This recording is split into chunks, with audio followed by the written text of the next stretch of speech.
Muy buenos días a todos, ¿me escuchan? Sí.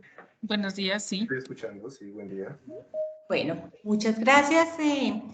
Primero que todo, pues me quiero presentar. Mi nombre es Marlene Romero. Yo soy la gerente del área de recursos humanos de la firma Siglo BPO en Colombia.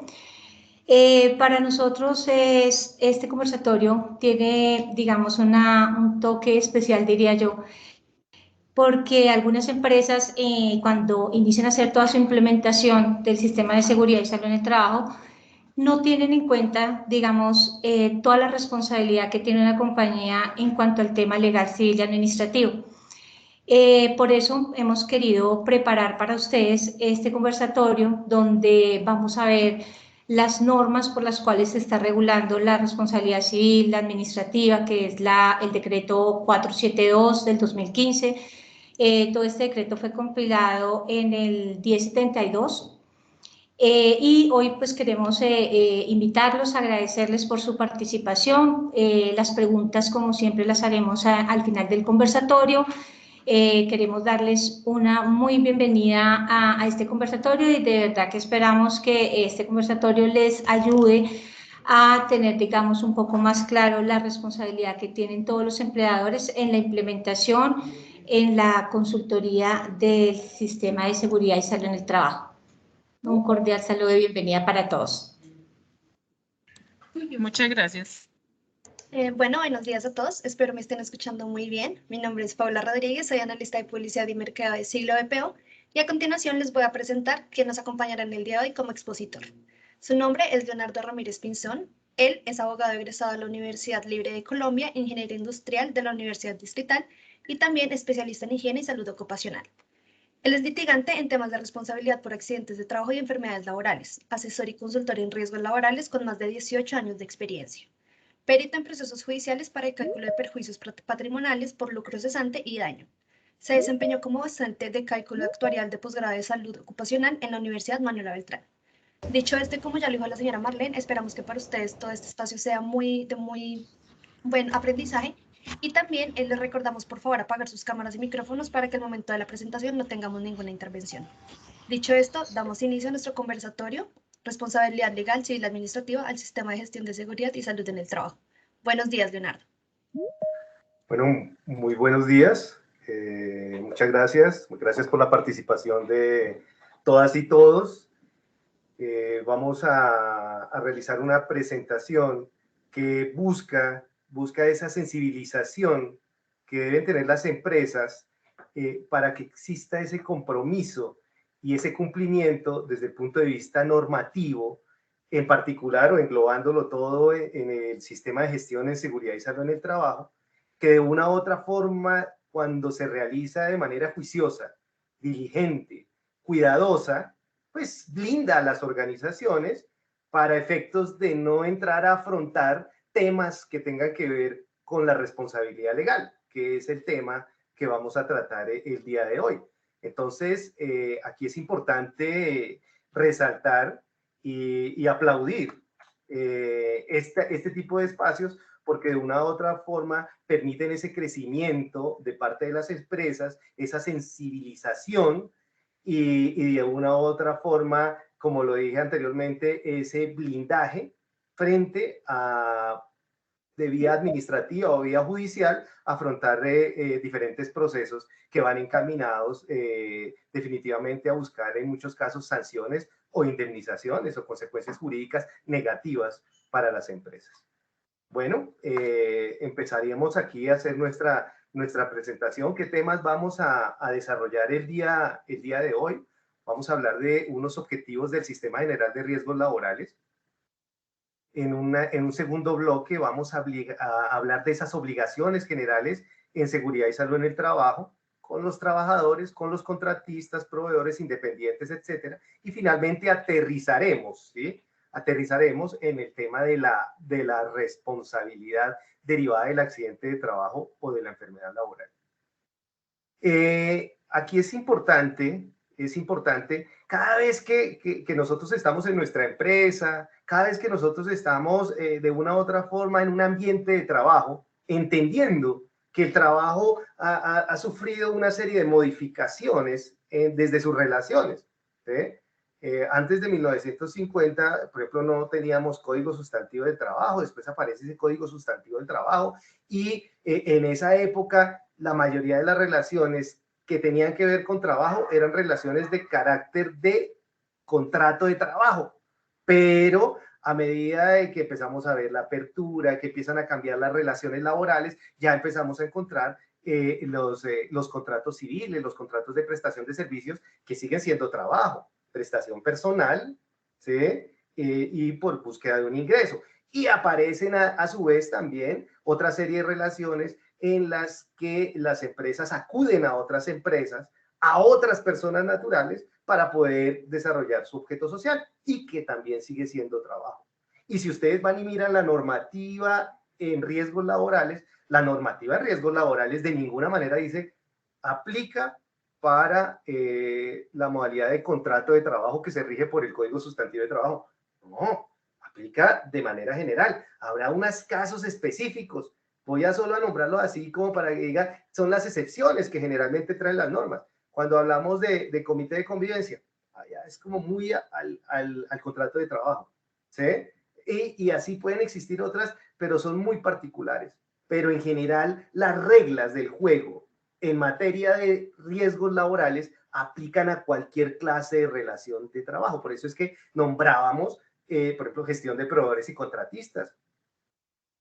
Por eso en nuestro sistema también tenemos que vincular a nuestros trabajadores independientes y no solo a nuestros trabajadores que están regidos por una relación de contrato de trabajo. Y lo miraremos en ese tercer punto que tiene que ver con el tema de la responsabilidad.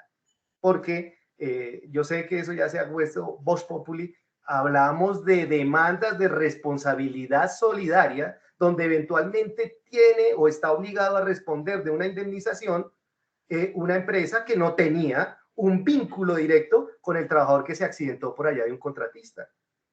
Entonces, es para que abramos nuestra mente, ¿sí? Que esto lo tenemos que mirar de manera holística, ¿sí? De manera holística.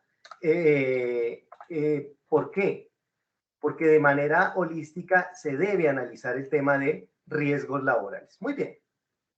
Ese artículo 8, y cuando hablamos de riesgos laborales, tenemos que hablar es de accidente de trabajo y de enfermedad laboral, y así lo tiene el 1295. ¿Cuáles son los riesgos laborales? Accidente de trabajo y enfermedad laboral. Cada vez que en nuestra empresa, ¿sí?, estamos realizando una actividad en seguridad y salud en el trabajo, cada vez que en nuestra empresa va la ARL, hacemos una actividad como la que estamos realizando el día de hoy, el área de seguridad y salud en el trabajo de la empresa realiza una actividad, va de pronto, vamos a hacer el simulacro, cualquier actividad que tenga que ver con el sistema de gestión tiene que ver con el accidente de trabajo y la enfermedad laboral. Y entonces la normativa en la actualidad, ¿sí?, lo que antes por allá en el año 79 se llamaba Programa de Salud Ocupacional, a partir del 2014 ya empezamos a hablar del sistema de gestión y en el 2015 ya quedó integrado a ese decreto 1072. Y entonces uno de los objetivos del sistema es la prevención. Nosotros estamos acá, no tanto para hablar digamos, para llegar al escenario de la responsabilidad, si nosotros estamos acá para estar en el escenario de la prevención. ¿Y cuál es la herramienta para poder, digamos, garantizar, y ya ahorita clarifico esa palabra, garantizar la prevención del accidente de trabajo y de la enfermedad laboral? Pues no es otra, sino nuestro sistema de gestión en seguridad y salud en el trabajo. Ahí la importancia, ¿sí? Ahí la importancia de que nosotros implementemos. Aquí voy a hacer un recorrido rápido, llamémoslo histórico, de lo que desde el Código Sustantivo de Trabajo nos hablan de obligaciones especiales del empleador en temas de prevención. Y desde esa época, y nos podemos ir a 1915 con la definición de accidente de trabajo, de una u otra forma, allá también existían obligaciones en temas de prevención que estaban regidas por el Código Civil en ese momento. ¿Y qué sucede? Esas obligaciones, si ustedes se han dado cuenta, cuando empezamos a hacer nuestra matriz de identificación de requisitos legales en seguridad y salud en el trabajo, 100 ítems, ya el otro año 120, 150 y ahorita un promedio de ítems, o sea, estoy hablando en Excel, de filas de requisitos legales identificados, discriminados en algunos casos de acuerdo a la norma, pues nos está llegando a los 500, 450, 600 ítems. Entonces, cada vez es más complejo y cada vez está más regulado. Norma de trabajo en alturas, norma de espacios confinados, detallada, norma del sector eléctrico, detallada, ¿sí? Encontramos un tema también cada vez más detallado en temas que tienen que ver con normas de riesgo psicosocial. Las empresas que de pronto participan aquí hoy, que sean, metémonos, del sector de salud y que tengan equipos con fuentes de radiaciones ionizantes, detalladísimo, ¿sí? Entonces empiezan a salir un cúmulo de requisitos legales que ya no quedan como al estado del arte.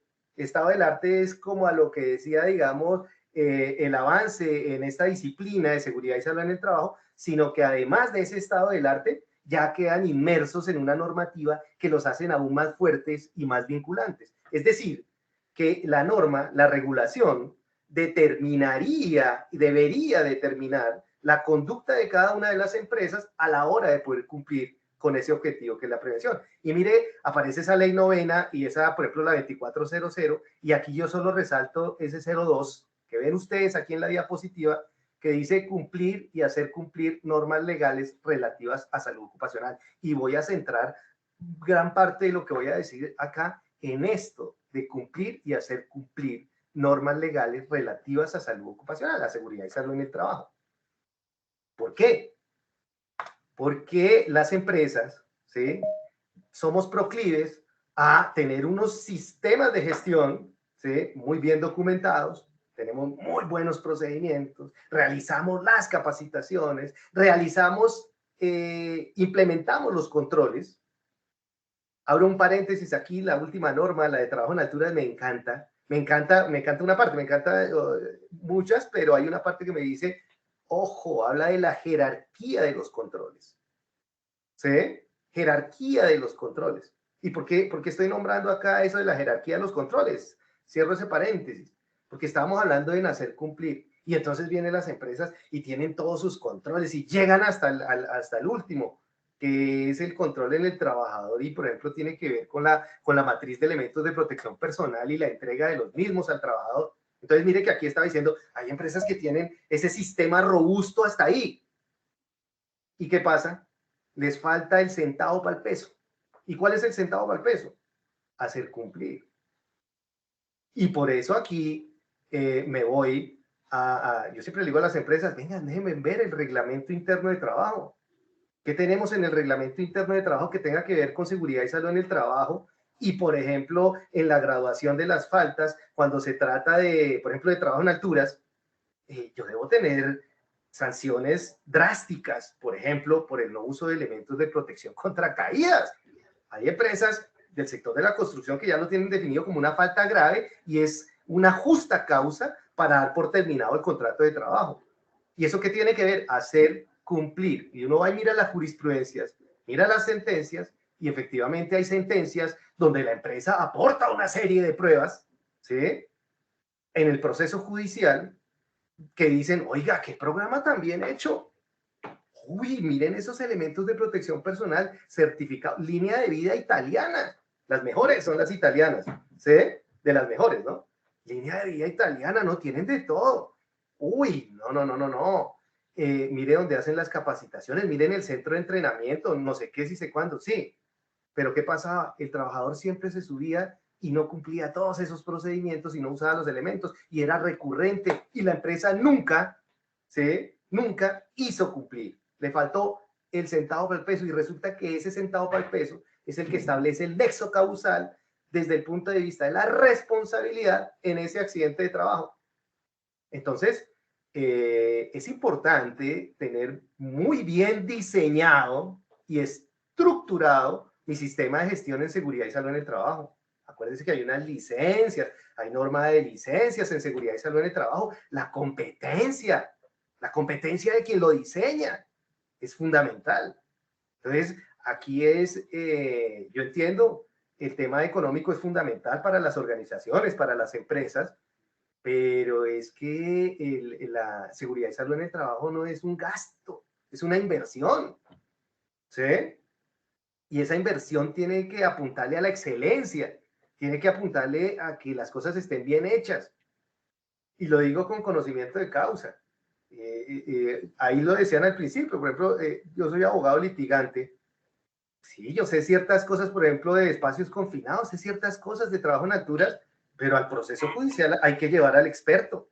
Y cuando el experto empieza a analizar un accidente de trabajo, cuando el experto empieza a analizar un programa de prevención y protección contra caídas, pues en realidad ahí empiezo yo a darme cuenta de que estoy lejos de ser una persona que realmente tenga la competencia, ¿sí?, para adelantar ese programa. Entonces hay que traer al experto, porque es que el experto es el que sí conoce la filigrana, y entonces hay riesgos que requieren de bastante filigrana para poder garantizar su gestión eficaz.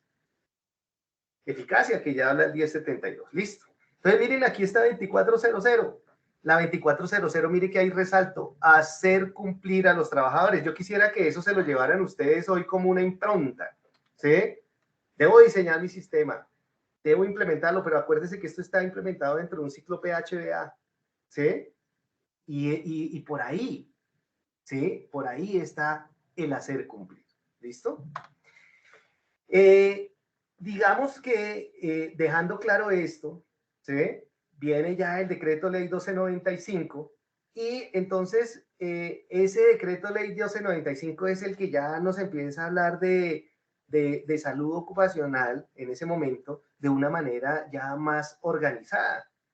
Y entonces ahí dice que debe procurarse el cuidado integral de la salud de los trabajadores, que se deben facilitar espacios, y ya empieza, digamos, como a organizar todo lo que nosotros estamos realizando dentro de nuestro sistema de gestión, porque muy seguramente, como decía un profesor que yo tenía, cuando me colocaba, era que él me dictaba teoría de la probabilidad, creo que era, y cuando me dictaba teoría de la probabilidad, y entonces colocaba esos parciales, y unos parciales fuertísimos, y uno se sentaba y decía, Dios mío, ¿y ahora por dónde va a empezar? Y uno decía, entonces hay veces uno llegaba y le databa, profe, esto estaba demasiado rudo, y decía él, esto es tema de conversación de las bucetas. Él era de allá, de Nariño, y a mí nunca se me olvidó eso. Seguridad y salud en el trabajo, por ejemplo, en tema de la pandemia, el tema de riesgo biológico, se convirtió en tema de conversación de las bucetas de Transmilenio. O sea, si ahorita cogemos al 100% de la población colombiana del mundo y les decimos cuál es la técnica de lavado de manos, muchísimas personas, ¿sí?, inclusive personas que de pronto ni sepan leer ni escribir, saben lavarse las manos bien. Saben, ojo, una cosa es saber y otra cosa es hacerlo, ¿no? Pero entonces, ¿qué es lo que quiero decir? Seguridad y salud en el trabajo a medida que avanza el tiempo, y yo sé que todas las personas, todas las empresas que están allá al otro lado, escuchándonos el día de hoy, la tienen clara. O sea, saben qué es, saben qué se debe hacer, pero entonces necesitamos dar ese paso e irnos a lo concreto, a materializarlo, a materializar ese sistema, ¿sí?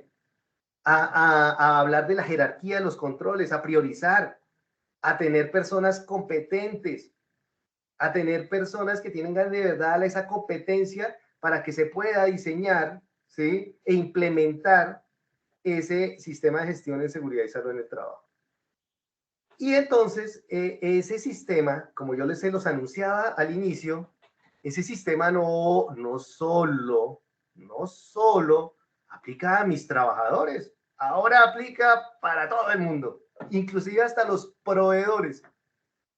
A mí me gusta aplicar una diferencia entre proveedor y contratista. Yo le digo, el proveedor, voy a hablarlo así, ¿no?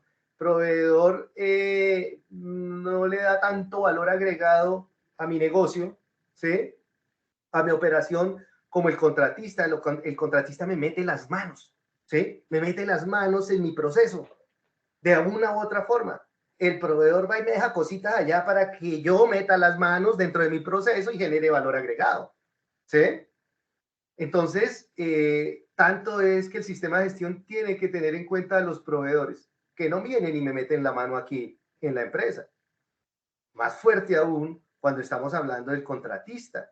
Y por eso es que por allá el 224, ya lo vamos a mirar, 224-628, me habla de gestión de proveedores y contratistas. Dice, venga, inclúyame aquí a todo el mundo, inclúyame aquí a los trabajadores independientes, inclúyame los trabajadores en misión, inclúyame los trabajadores cooperados, inclúyame el contratista, el subcontratista, sus trabajadores independientes, a todos. Y entonces hay empresas, ya son más poquitas, porque como es tema de conversación de las bucetas, que dicen, ¿y yo por qué tengo que hacer algo allá con ellos?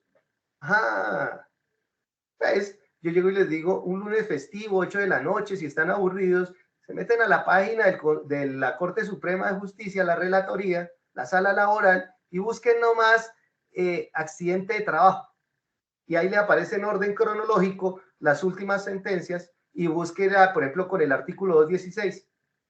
Ahí aparecen cuántas demandas, dónde deben responder solidariamente el contratante del subcontratista. Es más, puede responder el contratante del subcontratista.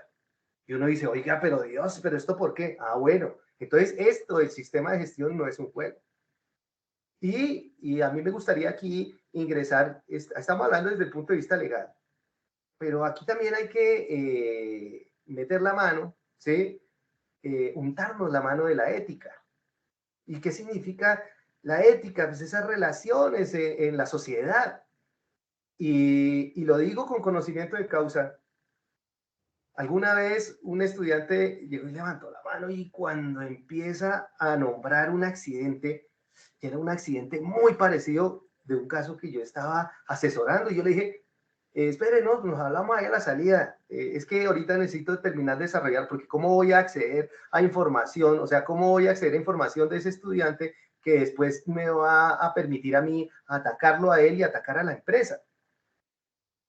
Y salimos de clase y él me decía que él desde ese momento, no, él era el encargado de seguridad y salud en el trabajo en una obra de construcción, y que él no había dejado de pensar en ese día en el accidente de ese trabajador. Y ese trabajador cayó de un piso 9º y él quedó inválido, quedó en silla de ruedas. Eso fue hace muchos años, creo que fue en el 2000 o 2011, como en el 2011 creo. Y en este momento, o sea, yo sigo hablando con ese trabajador porque lo sigo representando en otros temas, y pues yo lo veo en silla de ruedas. Veo sus hijos, veo su familia. Yo le conocí allá a la casa la primera vez que fui a recoger el poder, me acuerdo tanto, y que todavía le digo, ¿se acuerda? En tal lado, vivían en unas condiciones bastante precarias. Y entonces uno dice, ¿qué consecuencia jurídica, qué consecuencia social, perdón, para una familia tiene que el trabajador, el que salía a trabajar, salen los dos allá, el que salía a trabajar ya no pueda volver a trabajar, que esté en una silla de ruedas, que no pueda, que sea difícil para compartir, por ejemplo, en un parque con sus hijos, salir, etcétera, etcétera? Y entonces uno dice, oiga, desde el punto de vista ético, ¿se puede hacer algo? Se puede hacer de todo. Y entonces aquí no dejemos al cumplimiento, porque yo he estado en muchas mesas de trabajo en empresas que dice, pero es que la norma dice esto, pero es que la norma dice lo otro. Y yo siempre les digo, venga, ¿y qué debemos hacer nosotros como seres humanos? ¿Sí? Y entonces hay muchas empresas que exceden el parámetro que establece la norma. Dicen, no, yo voy más allá. Cuando hay duda, yo les digo a las empresas, bueno, si ustedes quieren asumir una posición conservadora o una posición más arriesgada.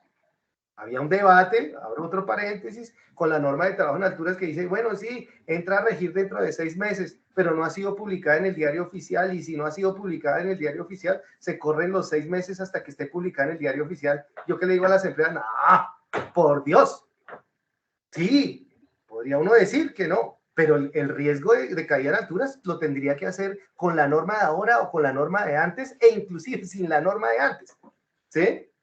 Entonces, aquí viene un compromiso de simplemente apuntarle a ese objetivo de la prevención del accidente de trabajo y de la enfermedad laboral, resaltando en esta diapositiva que por favor no circunscribamos nuestro sistema de gestión con un alcance que se limite a nuestros trabajadores que han sido contratados bajo la modalidad de contrato de trabajo regida por el Código Sustantivo de Trabajo. sino a toda, cualquier relación, cualquiera que venga y me meta las manos aquí en mi empresa, o aquí en mi proceso, o aquí en mi operación, tengo que incluirlo de una u otra forma. Las obligaciones cambian. No es lo mismo que yo contrate a alguien que me venga a realizar trabajo en alturas aquí en la empresa, a que yo sea el que lo desarrolle directamente.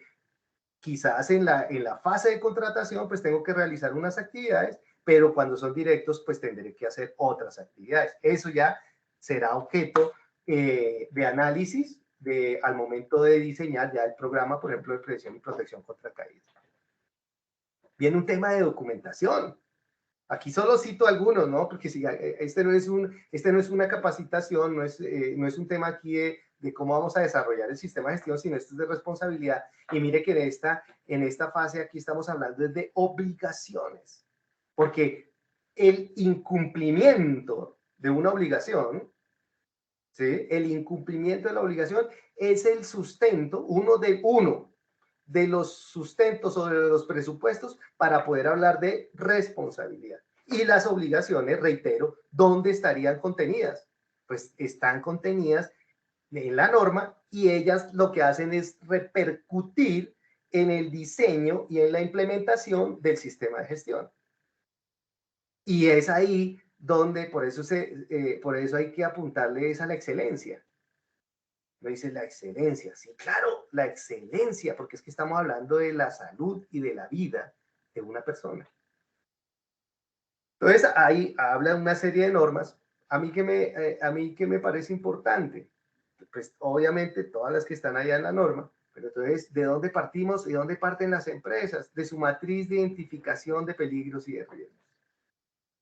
Y cuando uno hay asesora desde el punto de vista legal, entonces uno llega y dice, tienen actualizada la matriz de identificación de peligros y de riesgos. Ah, pero es que usted es el asesor legal. Sí, pero ¿de qué normas vamos a hablar si no sabemos cuáles son los riesgos? ¿Sí? Entonces, ¿tiene radiaciones ionizantes? Si las tiene, muéstrame la matriz de identificación de peligros y de riesgos. Ah, están de acuerdo al proceso productivo. Ah, entonces ahí mismo se genera un espejo porque mi matriz de identificación de requisitos legales en seguridad y salud en el trabajo, pues me los tiene que tener incluidos. Y de ahí se deriva una serie de actividades, ¿sí? Entonces, esa parte de la documentación son importantes. Y vienen unas obligaciones que también establece ese decreto 1072, allá en el tema del sistema de gestión, porque acuérdense que el 1072 compila otra serie de temas, sino que aquí nos estamos centrando en el sistema de gestión en seguridad y salud en el trabajo. ¿Por qué? Si hiciéramos un cuestionario hoy, un parcial, entonces uno diría, ¿por qué? Ah, en alguna diapositiva ya les dije que la herramienta para cumplir con ese objetivo de la prevención del accidente de trabajo y la enfermedad laboral, pues es el sistema de gestión, ¿sí? Y entonces existe ahí en esa norma unas obligaciones de los empleadores. Y entonces hay empresas, vuelvo y digo, ya está cambiando en muchas el chip, que eso es del área de seguridad y salud en el trabajo. No, resulta que debe existir una asignación y comunicación de responsabilidades del sistema a todos los niveles. Pero la bitácora, ¿cuál es? La bitácora es por ejemplo, el manual del sistema de gestión y el sistema como tal. Porque el sistema de gestión no es un documento. Alguna época en los procesos judiciales, cuando contestaban la demanda, que allegaban que la empresa sí tenía programa de salud ocupacional y allegaban un documento que decía programa de salud ocupacional. Y muchos jueces en esa época fallaban, ¿sí? Que sí tenía programa de salud ocupacional porque lo habían aportado, porque en esa época pues no se tenía el conocimiento que se tiene ahora, ese tema de conversación de las bucetas, de que el sistema de gestión no es un documento, el sistema de gestión es un conjunto de actividades, bla, bla, bla. ¿Y a dónde le apuntan? A la prevención de ese accidente de trabajo y de la enfermedad laboral. Y para eso debe haber una asignación y comunicación de responsabilidades a todos los niveles. Cuando uno asesora, por ejemplo, en un sistema de vigilancia epidemiológica, ¿qué pasa? ¿Cuáles son los responsables? Ahorita en la época de la pandemia, me voy a ese detalle ahí cercano, era muy difícil que el área de seguridad y salud en el trabajo verificara el uso de los elementos de protección respiratoria en toda la organización. Y ojo, era un tema algidísimo, que tenía que estar, pues, todo el mundo tiene que estar todo el mundo con su tapabocas. Y al principio de la pandemia, ya marzo del 2020, hablemos marzo, abril, mayo, junio, que estábamos divagando en una serie de normas, resoluciones, circulares, de todo, que hago esto, que hago lo otro, que, ¿sí? Pero algo que estaba claro es que hubo el uso del tapabocas y entonces que no, que N95 y que yo no sé qué, y entonces que había escasez y que qué vamos a hacer, que, bueno, todo lo que pasó. Y entonces una empresa que tenga varios centros de trabajo con una oficina de seguridad y salón de trabajo, ¿cómo hacen para garantizar que en el centro de trabajo, que inclusive queda fuera de la ciudad, usen el elemento de protección respiratorio? Pues esas son responsabilidades que en muchos casos eran del jefe inmediato. ¿Sí? Y entonces el jefe inmediato era el jefe de producción, por ejemplo, o el inspector de producción en determinada planta, en determinada ciudad. Y entonces uno dice, ¿y él qué competencia tiene en seguridad y salud en el trabajo? Ojo, sí, para eso está la asignación y comunicación de responsabilidades. Esto es apenas un ejemplo, porque eso es a todos los niveles y de acuerdo al nivel de complejidad del sistema de gestión. Los responsables a todos los niveles deben rendir cuentas. Esto pasa mucho, por ejemplo, en el sector petrolero, las cuadrillas, o en el sector de la construcción, sector eléctrico, las cuadrillas. Hablemos del sector eléctrico, cuadrillas, entonces va una cuadrilla, entonces ahí va el CISO, ¿sí? Va el jefe de cuadrilla, el CISO es coordinador de trabajo en alturas, entonces ¿quién es el que se va a subir allá? Ahorita la norma establece unas modificaciones, pero no voy a entrar a ese detalle porque vuelvo y digo, eso no es mi competencia, sino lo que quiero decir es, allá no, allá de pronto está un CISO, listo, del área de seguridad y salud en el trabajo. Hay otros sitios donde no llega todo CISO porque la empresa no puede tener un CISO en cada lugar, sino que de acuerdo al procedimiento y a esa asignación de responsabilidades llegan unas obligaciones a diferentes lugares. Entonces, esa asignación y comunicación de responsabilidades es fundamental. De ahí que hay un momento en una asesoría a una empresa, es decir, ¿cómo vamos a garantizar esto en tal lado? ¿Cómo vamos a garantizar este procedimiento, el cumplimiento de este procedimiento en esta otra tarea, en esta otra actividad? Y ahí viene el diseño con la asignación de esas responsabilidades. Viene un plan anual, una participación de los trabajadores, disponibilidad de personal responsable en SST con personas competentes. La norma establece la posibilidad de que yo pueda contratar terceros para que me asesoren en el diseño del sistema de gestión en seguridad y salud en el trabajo. ¿Sí? Pero entonces recuerden, el sistema no lo puedo mirar como un gasto, lo tengo que mirar es como una inversión.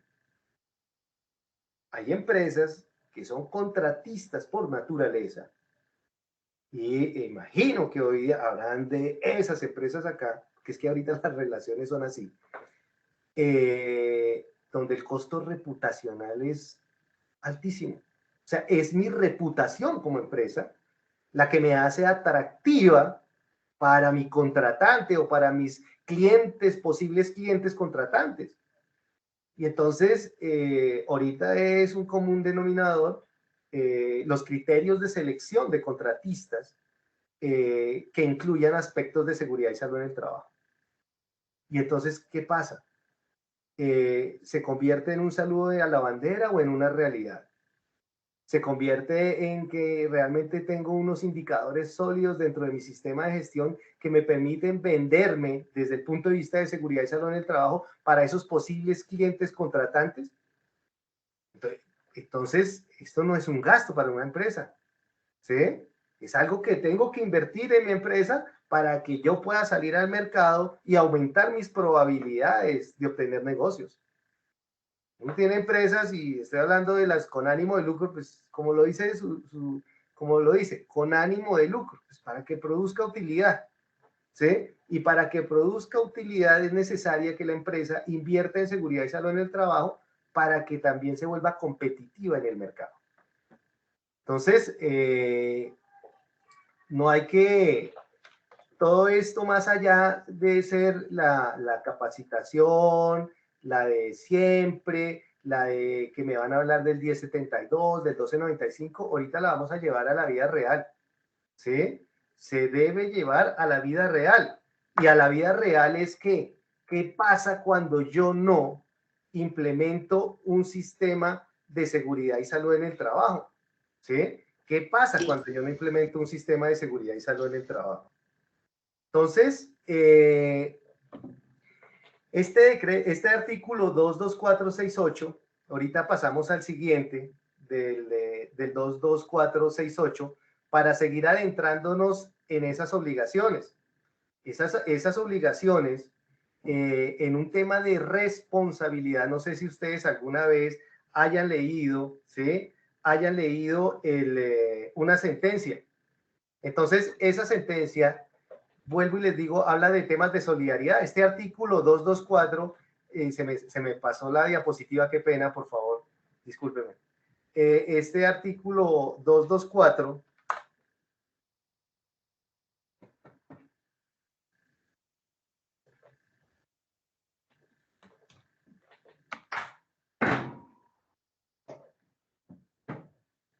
¿me están escuchando, perdón? Sí, señor. Sí, doctor. Ok, 224-628. Este artículo 224-628 me habla de la contratación. Entonces, en ningún lado de la norma me dice tenga un manual, ¿sí?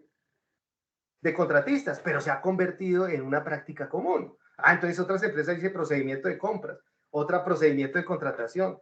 Póngale el nombre que quiera. Bueno, ahí hablen con sus auditores si tienen sistemas que requieren ser auditados y que les dan un certificado y se definen, digamos, esos criterios. Pero estoy hablando desde el punto de vista legal. Lo que sí debo tener claro es una evaluación de proveedores que incluyan aspectos de seguridad y salud en el trabajo. Cuando yo dictaba clase, no volví a dictar porque es que era de noche y entonces no hay cómo dormir bien. Cuando yo dictaba clase, a mí me encantaba una sentencia que yo manejaba para un tema de indemnización de perjuicios, y era que la sentencia, una de las razones rotundas que utilizaba la Corte Suprema de Justicia en su sala de casación laboral para decir que existía responsabilidad del contratante, fue que el criterio de selección del contratista fue el costo de la propuesta. O sea que se limitó a hacer un análisis de valor de la propuesta. Y no se detuvo a analizar el tema técnico, quién ofrecía más o menor seguridad.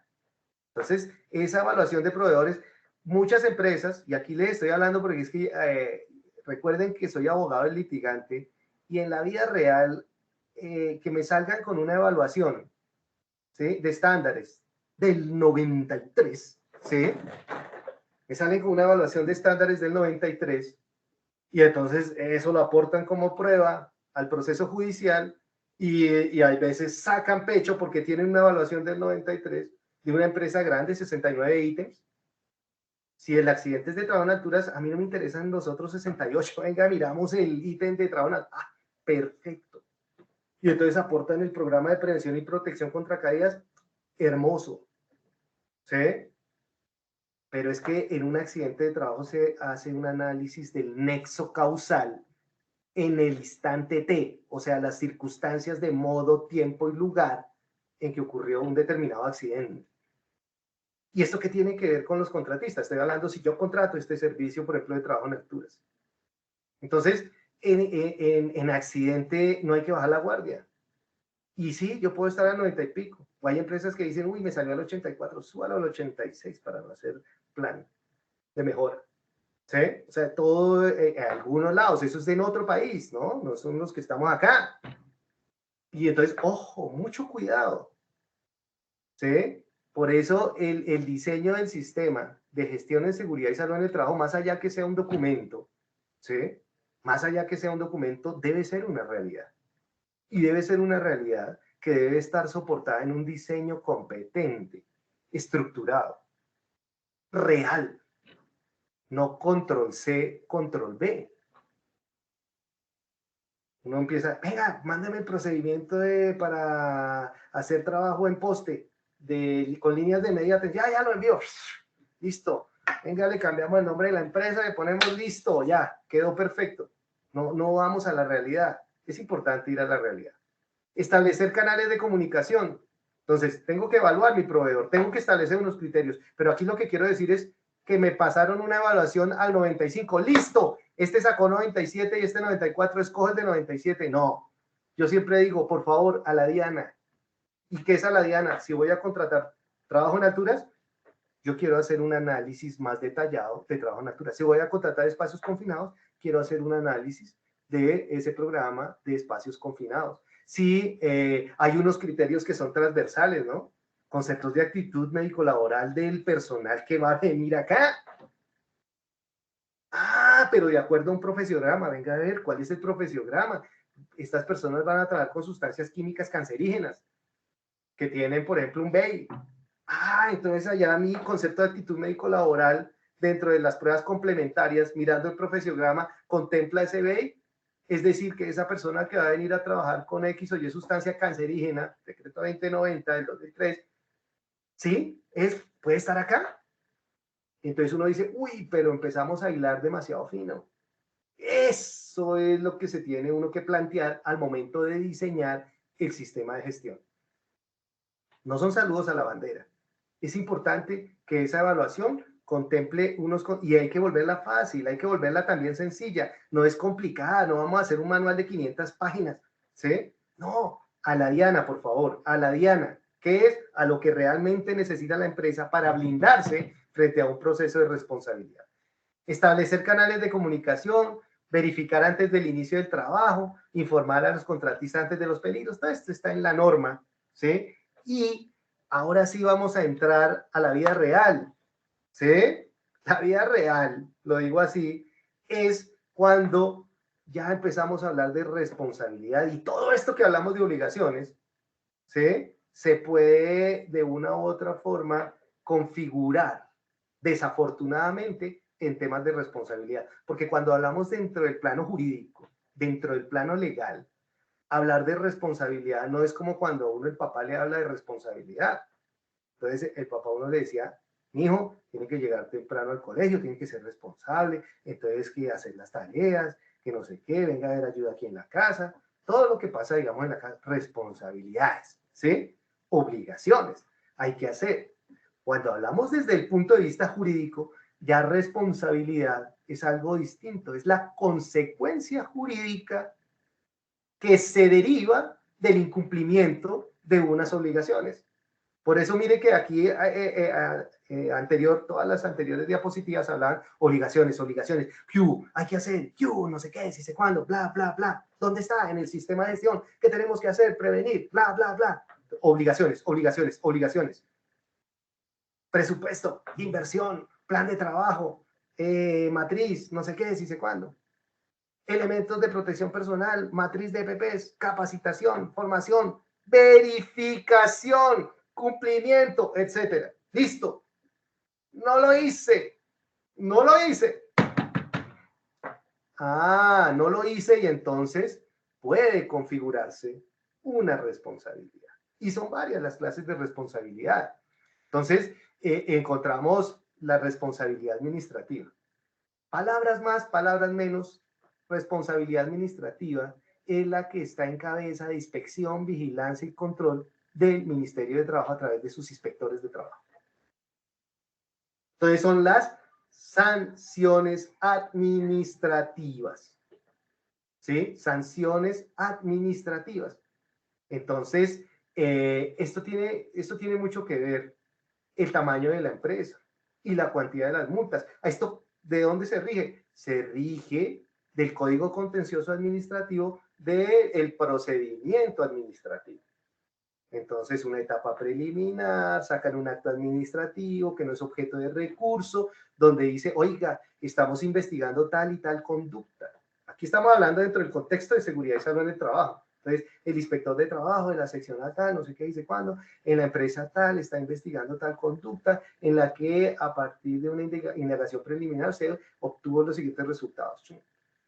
A partir de ahí ellos dicen, vamos a formular unos cargos. Entonces sale otro acto administrativo donde ya empieza a actuar la empresa, donde puede actuar administrativamente dentro de ese proceso y entonces ya empiezan a formular unos cargos. Y después se abre una etapa probatoria, ¿sí? Para garantizar el debido proceso. Entonces, cargo, que es que no le entregan elementos de protección personal, me voy a lo básico, no le entregan elementos de protección personal, no reportan, yo ahorita voy a hacer un especial énfasis en el reporte. Entonces, no reportan, no sé qué, dice cuándo, qué elementos probatorios o qué juicios o qué elementos fácticos se tienen ahí para que ese inspector de trabajo haya formulado esos cargos tales, tales, tales, tales. Entonces la empresa dice, no, un momentico, mire, yo aporto tales pruebas, no sé qué, dice cuándo, sí, teníamos esto, mire el profesiograma, mire las actas de entrega, tal, para tal trabajador, no sé qué, dice cuándo, mire las actas, mire la capacitación, mire el cambio, mire no sé qué, mire ese cuándo, mire la inversión, mire que son certificados, mire bla, bla, bla, bla, empieza a aportar. Y entonces ellos dicen, ah, no, sí, estaba todo bien, dejémosla ahí. Ah, no, mire, no, no estaba bien. Sanción. ¿Sí? Entonces, esa sanción, si es una microempresa, esa sanción puede, por ejemplo, general, por incumplimiento de normas de seguridad y salud en el trabajo, de 1 a 5 salarios mínimos legales mensuales vigentes. Por incumplimiento en el reporte de accidente o enfermedad laboral, de 1 a 20 salarios mínimos. Y de una vez voy anunciándole lo siguiente: microempresa, pequeña empresa, mediana empresa y gran empresa, por siempre la norma establece una graduación en las multas en salarios mínimos por el no reporte de accidente de trabajo, en enfermedad laboral y accidente de trabajo. Y uno dice, oiga, pero es un reporte, ¿eso qué tiene? ¡Ja! ¿Qué tiene? Cuando el Estado colombiano saca una norma, por ejemplo, en trabajo en alturas, uno dice, oiga, ¿y por qué reguló trabajo en alturas? ¿Por qué reguló riesgo psicosocial? Ah, porque es que hay una información estadística que le llega al país, al Ministerio de Trabajo, que le permite tomar decisiones y es general de todas las empresas. Entonces, si aquí empezaran a haber reportes, estoy colocándolo a manera de ejemplo, hipotéticamente, reportes porque, de hecho, se dispararon los reportes de amputación por manejo con troqueladora, ¿sí?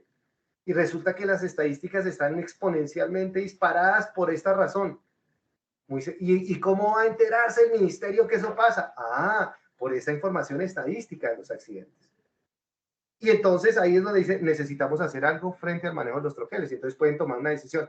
Tales troqueles, si no tienen paradas de seguridad con botones que no se manejen de tal forma, no quedan prohibidos y dan un plazo de 2 o 3 meses para sacarlos de circulación. Estoy colocando de manera hipotética.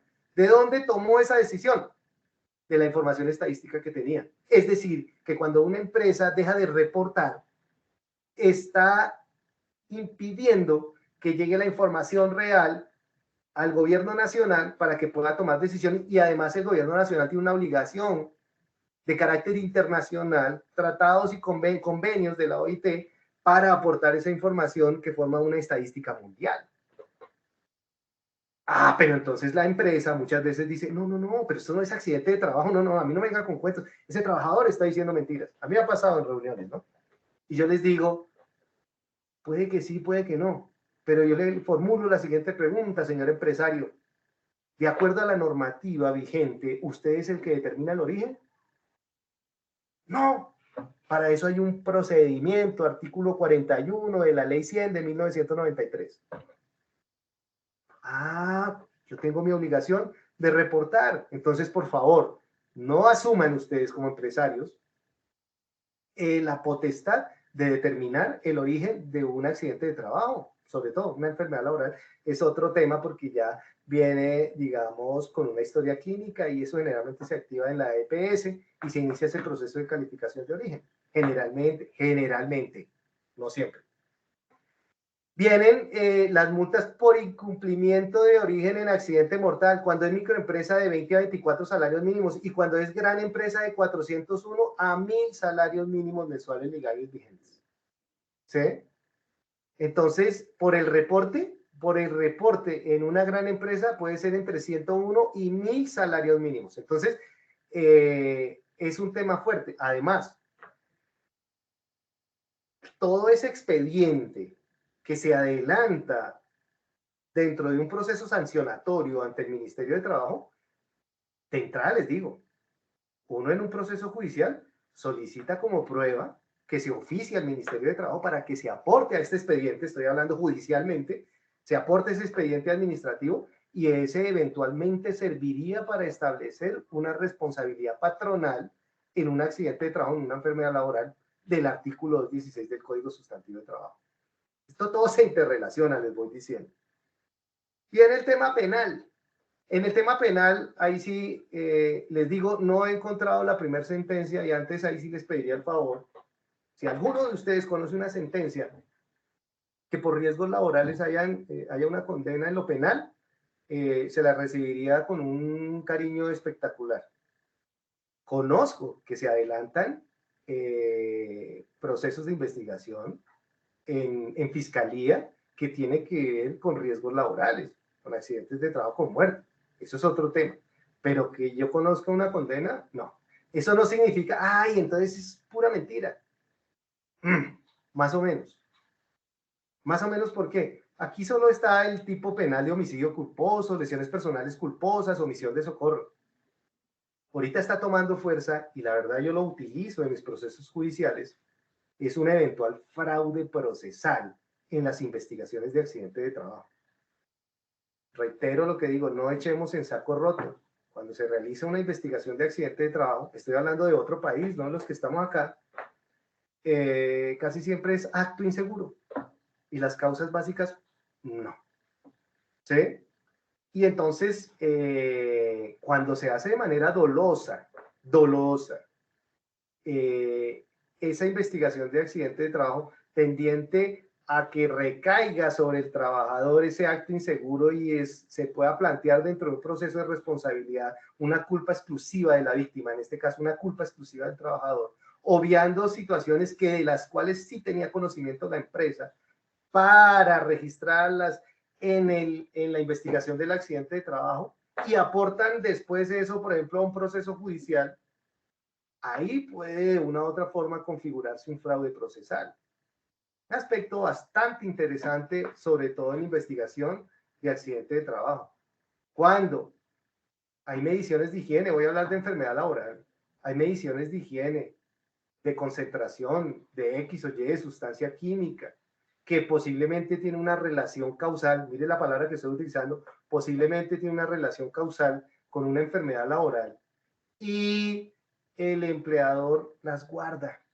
Yo les entiendo, mire, aquí viene una dualidad y guarda esos resultados de higiene, porque es que con esos resultados de higiene definitivamente el nivel de riesgo sobrepasa, está por encima de 1, porque se sobrepasó el valor límite permisible de los TLBs 2400, allá dice de los TLBs, de los valores límites permisibles de ciertas sustancias donde están las cancerígenas, eso articulado, por ejemplo, ahorita con sistema globalmente armonizado, que identifica ya las sustancias cancerígenas y las otras, ¿sí? Entonces, ¿qué pasa? ¿Estaría yo ocultando información tendiente, por ejemplo, a que determinaran el origen de una enfermedad laboral? Simplemente aquí lo planteo.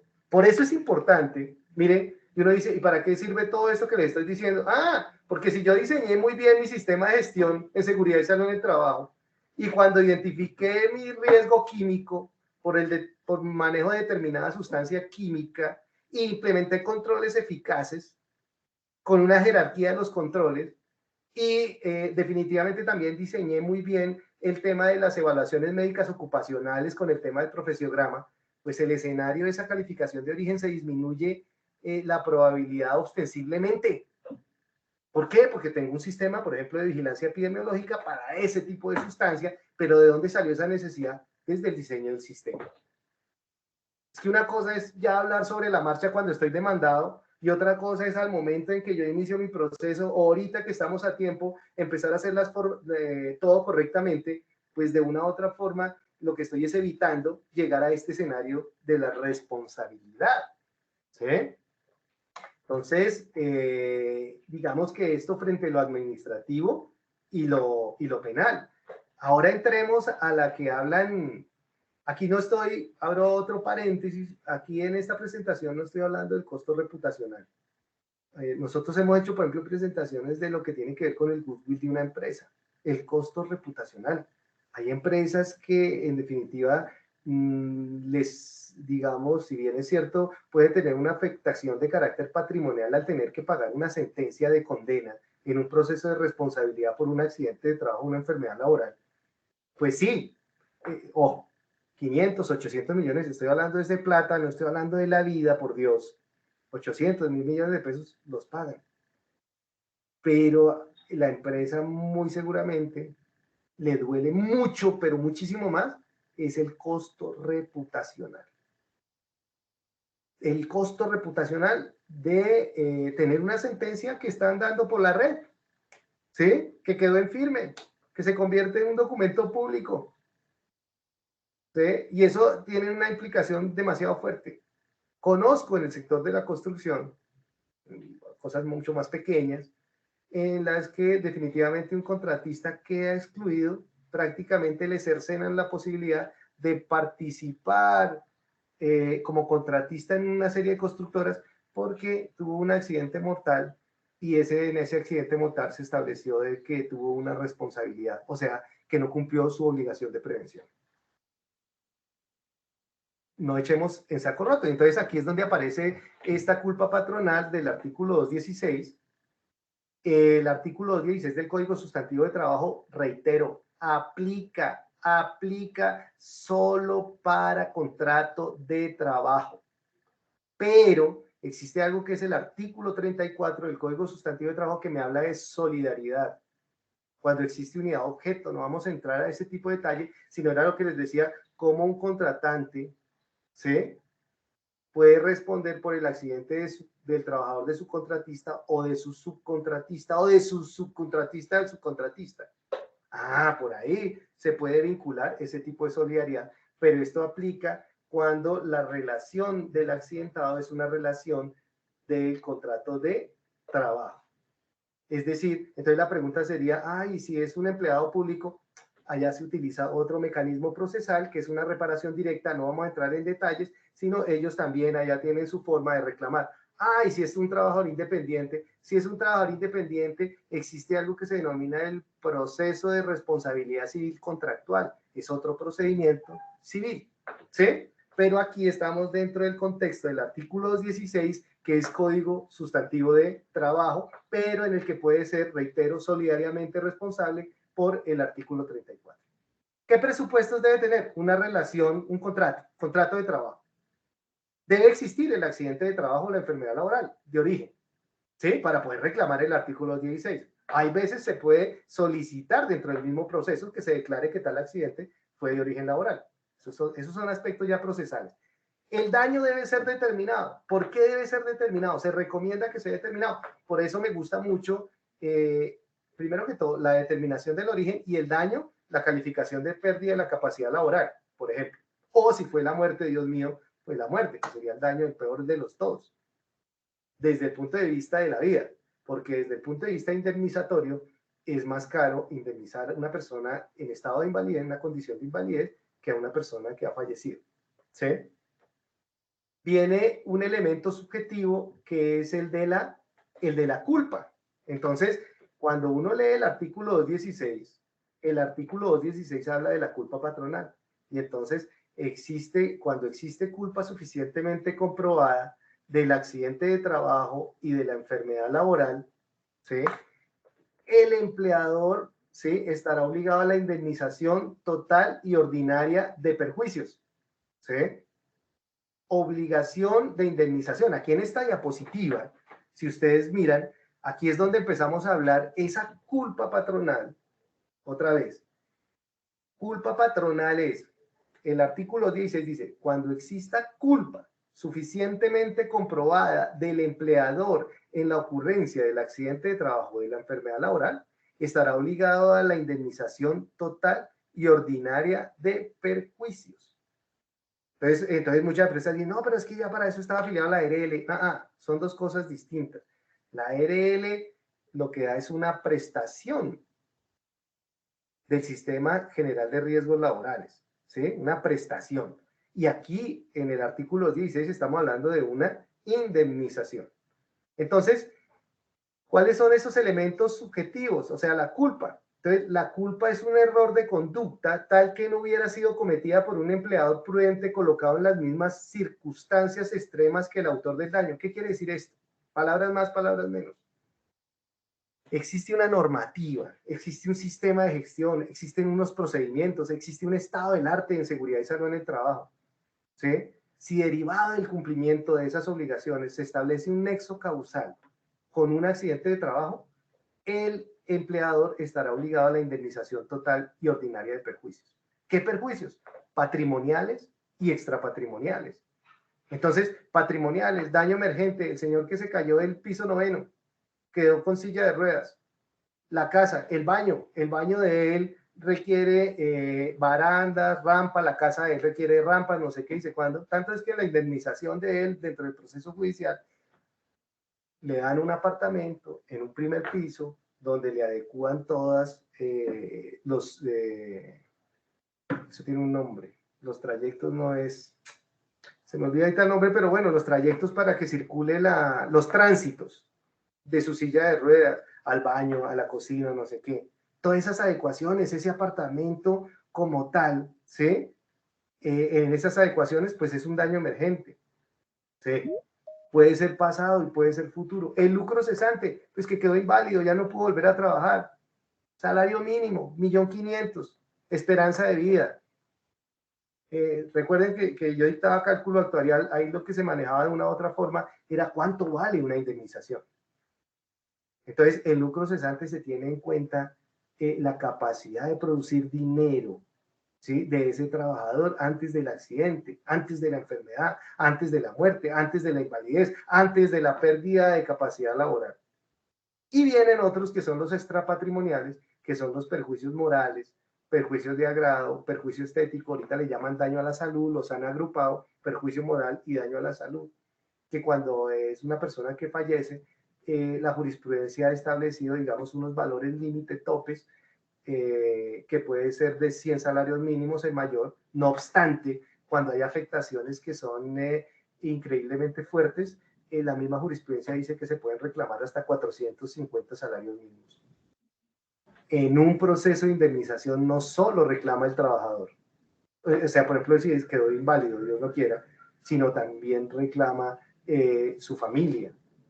Y en algunos casos se aplican unas presunciones, por ejemplo, de dolor. Cuando fallece, pues la presunción del hijo frente al padre, del padre frente al hijo. Son presunciones, pero eso ya es un tema técnico de la indemnización. Básicamente, ¿sí? Y para finalizar y redondear acá, aquí lo que quiero resaltar es lo siguiente. Sistema de gestión, herramienta, que me permite prevenir accidente de trabajo y enfermedad laboral. En la medida en que tenga muy bien esa herramienta, en la medida en que la tenga muy bien, pues disminuye fuertemente la probabilidad de tener que afrontar un proceso de responsabilidad o de llegar a ser condenado dentro de un proceso de responsabilidad. Entonces, debemos invertir en seguridad y salud en el trabajo, pero debemos invertir desde el inicio. Garantizar de que tengamos un sistema diseñado y estructurado. Muchas gracias.